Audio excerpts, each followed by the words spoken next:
Hi YouTube, look who it is. It's your favorite person between both of us. It's me, Bendy. Sorry. Yes, so she's been gone, like she's playing busy. I'm not playing busy.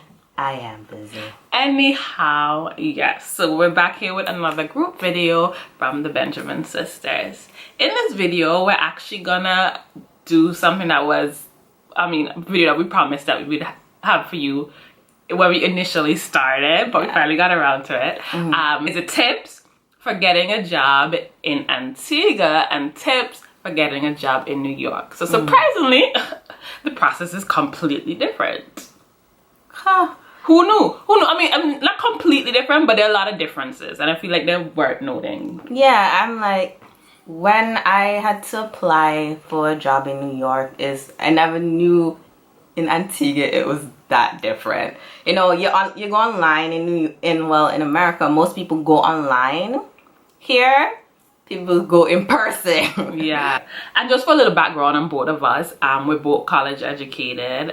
She has a bachelor's degree in information technology, and I have a master of science. Well, I have a bachelor's, of course, in business administration and a master of science degree in business development. Wow, I don't even know how because I sometimes say something else. Shame. Something else. Organizational development. Actually, it's organizational development. So sad, the time gone. You didn't even know. Whatever. I get the mix up. Anyways, so that's a little background on us. So we're coming from that place, okay? Of college graduates, people with a little experience in these fields. Okay. So tips. First one, for New York, ditch in. I did not write these stuff, so it's not my point of view to be exact, but I understand where she's coming from. First point, ditch Indeed and other popular recruiting sites. Indeed is one, as you said, one of the most popular recruiting sites. They get hundreds of applicants every single day. So the likelihood of you getting a reply is slim, unless you're 100% perfect. And then of course they have a part on the site where you can just, some of the job postings, you can just do a quick apply. Remember that? Oh my! Quick apply was my best friend. I was not for filling out all my details and all that. You know, you have quick apply. They already have your information in the system. Quick apply. we're big on quick apply. Yo, if life was quick applied, I would love it. It was a genius. Yeah. I think it was a brilliant idea, but I think it was thought out too highly. I think it doesn't cater to, especially we're from a big city. We lived in a big city as New York. So there's how many millions of people live in that city? How many millions of millennials, college graduates looking for jobs? Yeah. So the pool for people is very high. You know, it's very high for them. So that, I think, worked to our disadvantage. I would recommend Craigslist. I definitely got jobs from Craigslist. That's something you want to consider. Or just go to the site of the company. You want a job at a major company, like, I don't know, give me a company, a bank, Bank of America. You go on their site, they have all the postings, they have the locations, they have a lot of details, and you can just upload your resume, upload all your qualifications right there. So that's what I would recommend. Yeah. So that's tip one. Tip one. Oh, actually, tip one still has a continuation. It says Craigslist works better, or apply on company's website, which I 100% agree. Which what I just said too. Yeah, just saying. Go. Number two. Wear professional outfits. Okay, so wait. Okay, go ahead. Before you go, go ahead. I did not know that the color of your shirt determines whether or not you get a job. I was told this by my sister. I'm the HR professional here. You know, degree holder. Yeah. Too many details. Anyways, I was told this by my sister, and it blew my mind that I actually Googled it, and it actually does matter. Like, I would put on a red shirt, she's like, no, you will seem too aggressive. Yeah. So it does matter, actually. It does. And no red. Like, stay away from red. Red 100% it speaks aggression. It speaks something negative for a lot of people. I know once, but I don't know if it was you told me that you had a red folder, or it was somebody else. I had an orange. I don't know about it. Somebody told me they had a friend of my previous job in New York. She told me she had a red folder, and the person that was interviewing the interviewer told her, no, that's not, that next time don't bring that, because that speaks aggression. It carries the wrong message. So to stay away from red. Stay away from tones of red. So I mean, pink is okay. Pink is soft, feminine, but orange and that kind of stuff, stay away from those colors. Burgundy, stay away from those colors. But what I was saying in this point basically is that in Antigua, I feel like it's again, if we're wrong, just tell us. We might be, wrong about this. But I find in Antigua, you can go to interview without a blazer. I know she went to a bunch of interviews without a blazer. A blazer. I'm like, you don't have a blazer? I'm sorry. Here it's hot to be wearing those kind of things. But go ahead. I think I went to one interview without a blazer actually, but it wasn't a serious interview. So I didn't really. She's just going for fun. I didn't really care that much. So, but yeah, if I'm serious, I'm wearing a blazer. I'm wearing a top that does not show any cleavage. I'm wearing professional earrings. I'm wearing heels. Yeah, that's another thing. She wants to wear flats to interviews. Yeah, it was really annoying to know that you must wear. It's not you must. The thing is, no. I'm just saying the work environment placing the idea that you have to wear heels, and I find why. This is what I told her. You do whatever you want when you get the job. Okay? You do whatever it takes to get an advantage for that one day, that 1 hour that you're with the interviewer. No. You want to give them the best impression of yourself. You mean that one day plus the 3 months of probation? So no, probation doesn't matter. How many people got fired on probation? So number 3. Number 3? Oh yeah. Yeah. Pay attention to specifics. To the specs. Yes, she does. Attention to the specs. So basically on the postings for jobs, most of the jobs in the States, they usually have a lot more specifics. They will have how much, like how much they're paying, or maybe the range based on experience. Maybe they'll also put like with the desired area for the applicant to come from. I know one time, I don't know if this ever happened to you, and I told you about this. They wanted people that were local. Like when I say local, we lived in Brooklyn. They wanted people that were local to Manhattan. And anybody from New York knows that traveling from Brooklyn to Manhattan is nothing. People do it every day. People travel from Connecticut to Manhattan. People travel from New Jersey to Manhattan. But they wanted people that were local. And I'm guessing that was because they wanted to make sure that people weren't late for work. That's the only reason I can ascertain why they would do that. So pay attention to the specs in New York. Don't waste your time. If they're not paying what you desire, definitely get rid of that. Just move on to the next job posting. The 4th point is don't seem desperate. Wait for your employers to call you, which I think does not work. I'm not saying it does.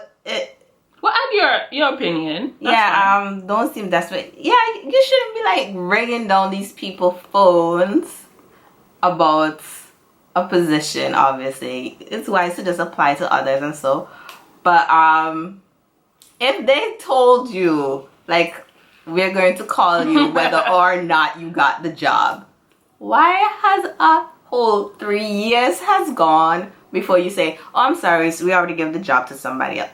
That's all I wanted. You set my hopes up that you're gonna call me. It's like asking a guy to call you and he's not calling you back. I'm not saying that happens, but I'm just saying. No, that doesn't happen to us. I'm just saying, in the scenario, it's like waiting for a call from somebody and they say, oh, I'm going to call you about something. And you ain't got that call. Okay, so coming from the experience, I used to work at a recruiting firm, okay? So I see this every day. Every day people are calling, asking about, oh, if this job is ready. Sometimes they don't even give the people the job and don't have a starting date for them, okay? Don't keep calling, because then don't do that. We will, sorry, but this is what they did, I'll tell y'all. This is what they did. They transfer you to a million people until they finally hang up, okay? Wow. Do not keep calling. In New York, this is. Do not keep calling, because they will get frustrated with you and annoyed with you and feel like you're chasing them down. If they promise you the job, you'll have the job. They could call you 6 months from now. You calling not gonna make one difference. Okay? They call you 1 week from now, you calling not gonna make any difference. If the job is yours, it is yours. You don't have to chase them down. Trust me, they have your resume, they have your information. So that would be my tip. Okay, so then we have some tips just from working in Antigua for the short amount of time. But for me, this was like coming back from New York. This is my first Antiguan like experience in the job field. So yeah, for her. For me, yeah, I didn't work as a teenager. I don't know why, but I didn't work as a teenager. Privilege. I worked in college though, but I didn't work as a teenager. So these are my tips for getting a job in Antigua or looking for a job in Antigua. So so recruit every contact you know to see if the company is hiring. So this is the thing, what we learned. Pull everybody you know. Pull everybody you know. Everybody you know. Everybody you know. Call your church friends. Church friends. Ask your aunties, uncles, friends. Grandmother's cousin from the other side of the family. What are your ex-school friends?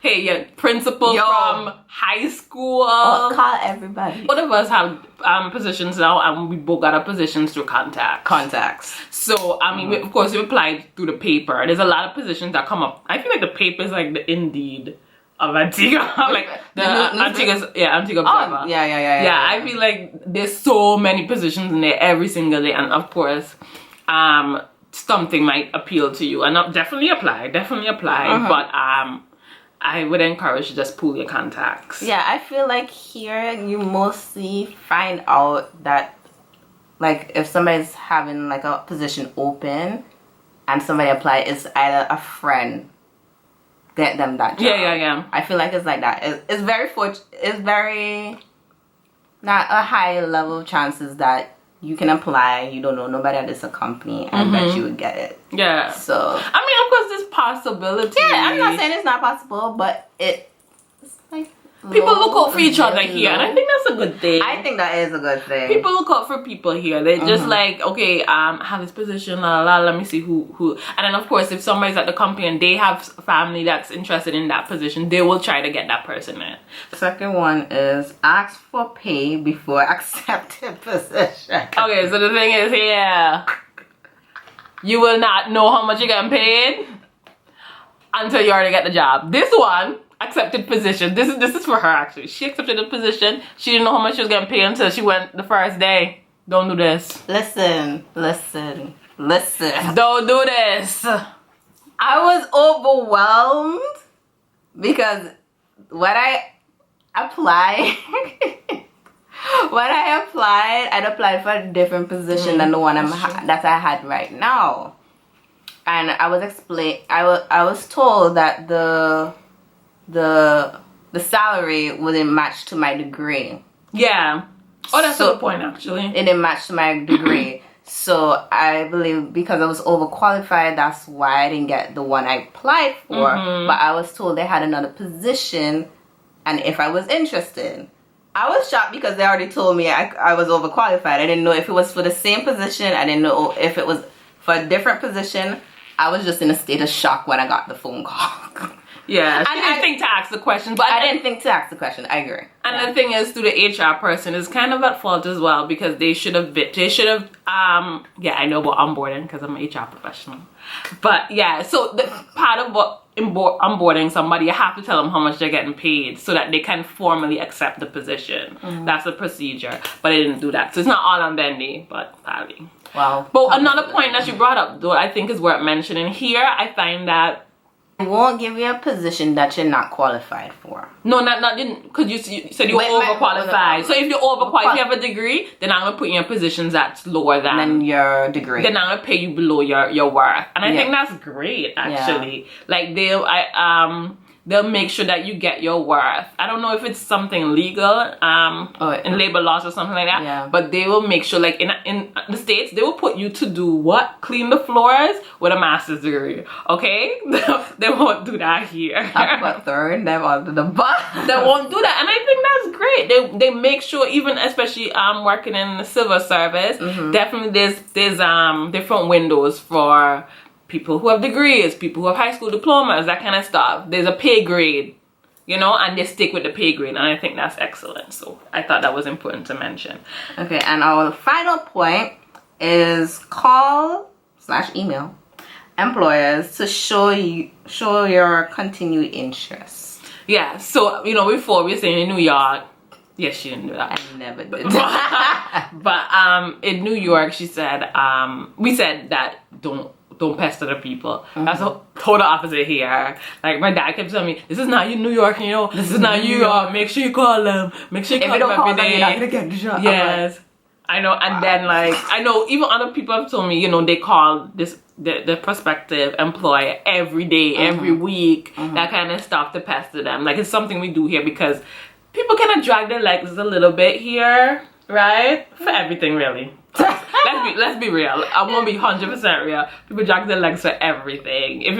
They're not as, like, quick and efficient here. So, not to down anything, but it's just how we are. We're just laid back. We're laid back people. We are laid back. So they may have, like, had your application here, but maybe they forgot about you. You gotta call them, tell them, you know, I'm still waiting. And I also believe that because generally here they have more paper.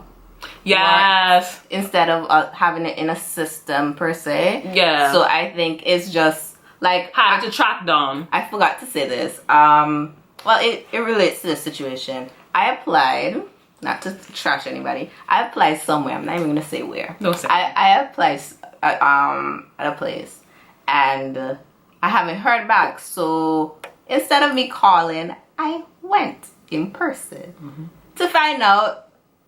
They thought that the person they're supposed to get my application from did not bring it. Yeah. So they called them. They said they don't have it.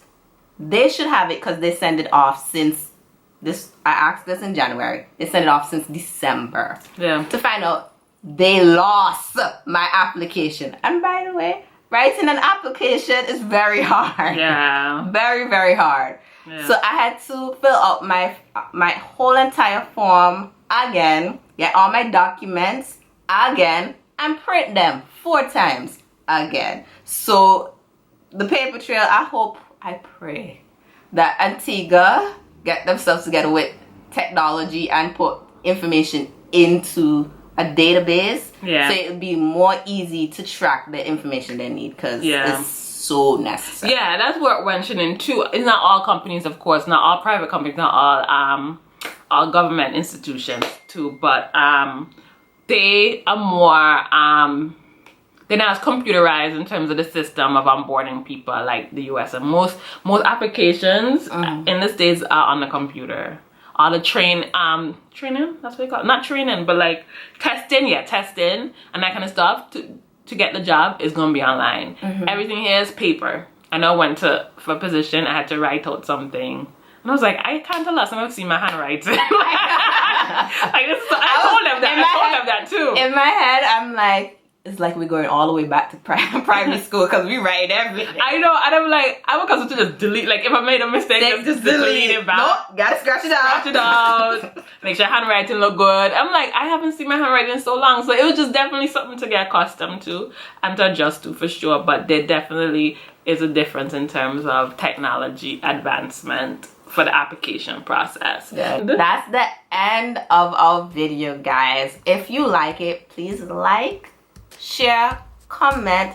Don't forget to subscribe, and we'll see you next time. Bye.